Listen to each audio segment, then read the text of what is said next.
Bonjour à tous et bienvenue pour cette nouvelle vidéo sur le thème des suites.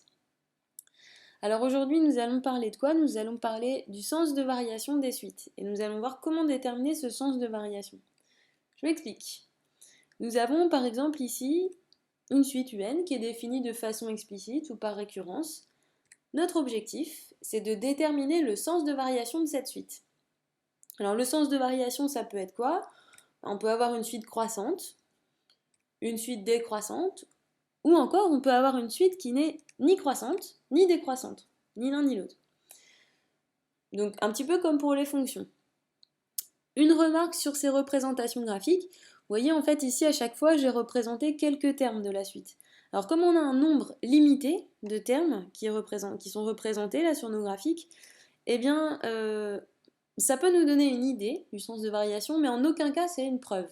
Donc la preuve elle va consister dans les méthodes qu'on va voir juste après. On va voir deux méthodes. Première méthode, ça va être la méthode qu'on pourra utiliser pour des suites uniquement définies de façon explicite. Alors, je vous rappelle qu'une suite qui est définie de façon explicite, c'est une suite pour laquelle chaque terme, UN, est défini en fonction de son rang, n. Ça veut dire qu'on a une fonction f et qu'on a UN égale f de n.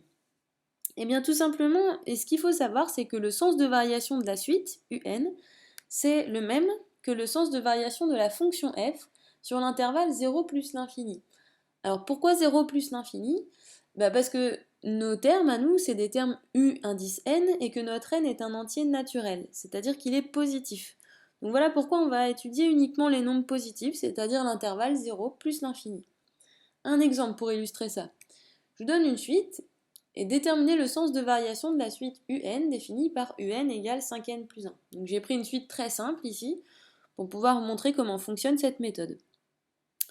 Donc ici on a bien une suite qui est définie de façon explicite, on a UN égale f de n égale 5n plus 1. Donc ce qu'il nous suffit de faire, c'est d'étudier le sens de variation de notre fonction f. Donc là on a une fonction f qui est définie sur 0 plus l'infini par f de x égale 5x plus 1. Vous reconnaissez ce type de fonction, c'est une fonction affine dont le coefficient directeur est 5, il est strictement positif, donc cette fonction f est strictement croissante. Conclusion, notre suite UN est strictement croissante. Voilà pour la première méthode. On a une suite définie de façon explicite, on étudie le sens de variation de la fonction. Deuxième méthode, alors cette méthode qu'on va voir, elle fonctionne pour les suites définies de façon explicite ou les suites définies par récurrence. Notre méthode numéro 2, elle consiste en quoi? Elle consiste à étudier le signe de UN plus 1 moins UN. C'est-à-dire en fait on regarde l'écart entre un terme et le terme suivant et on va regarder si cet écart il est positif ou négatif. S'il est positif, ça veut dire que pour passer d'un terme au terme suivant, on ajoute quelque chose. Donc notre suite est croissante. S'il est négatif, évidemment, c'est le contraire. Donc les points à retenir dans cette méthode, c'est quoi? Premièrement, il faut déterminer UN plus 1. Donc si c'est une suite qui est définie de façon explicite, il faudra le calculer. Si elle est définie par récurrence, UN plus 1 est donné dans la relation de récurrence. Ensuite, il va falloir étudier l'écart dont je vous parlais, c'est-à-dire UN plus 1 moins UN. Enfin, une fois qu'on aura l'expression de cet écart-là, on regardera le signe de UN plus 1 moins UN, et puis donc on regardera si c'est positif ou négatif, et on pourra enfin conclure sur le sens de variation de notre suite. Alors je vous donne deux exemples pour cette méthode numéro 2.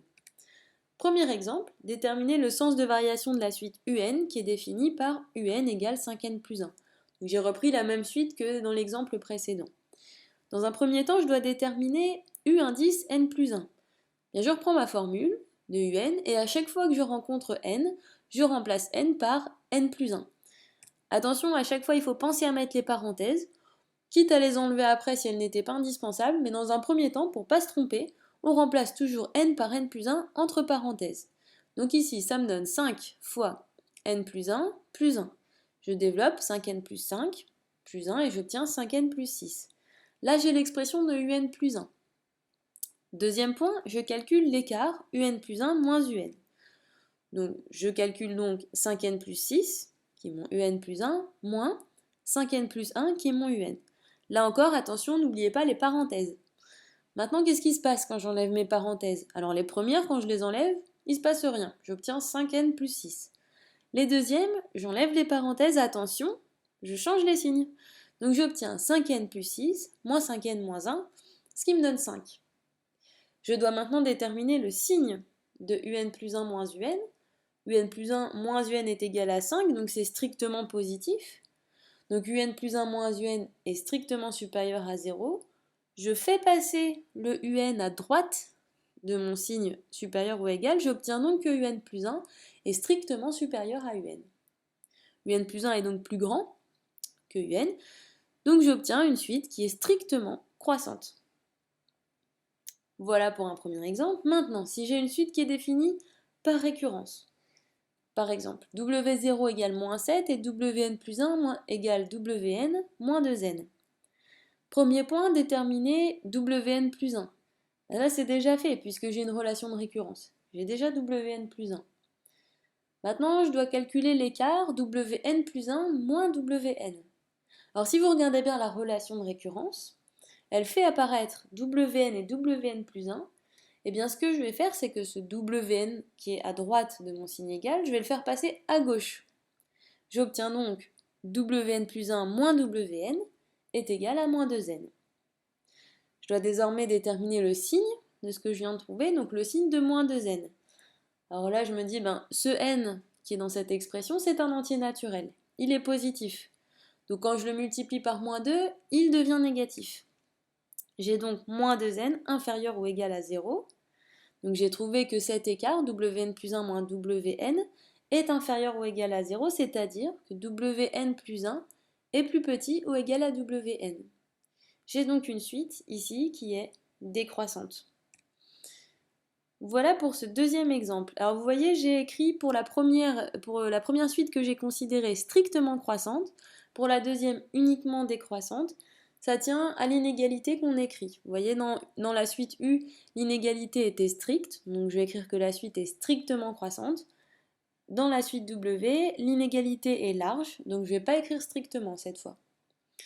Voilà, donc je vous ai pris des exemples qui étaient assez simples. En fait, on peut avoir parfois des exemples un petit peu plus compliqués. Donc si on doit donner le signe, parfois on est obligé de passer par des tableaux de signes. Donc on aura l'occasion de voir ça dans des exercices. Voilà, vous savez désormais comment déterminer le sens de variation des suites. Je vous laisse regarder le questionnaire associé à cette vidéo et je vous souhaite bon courage.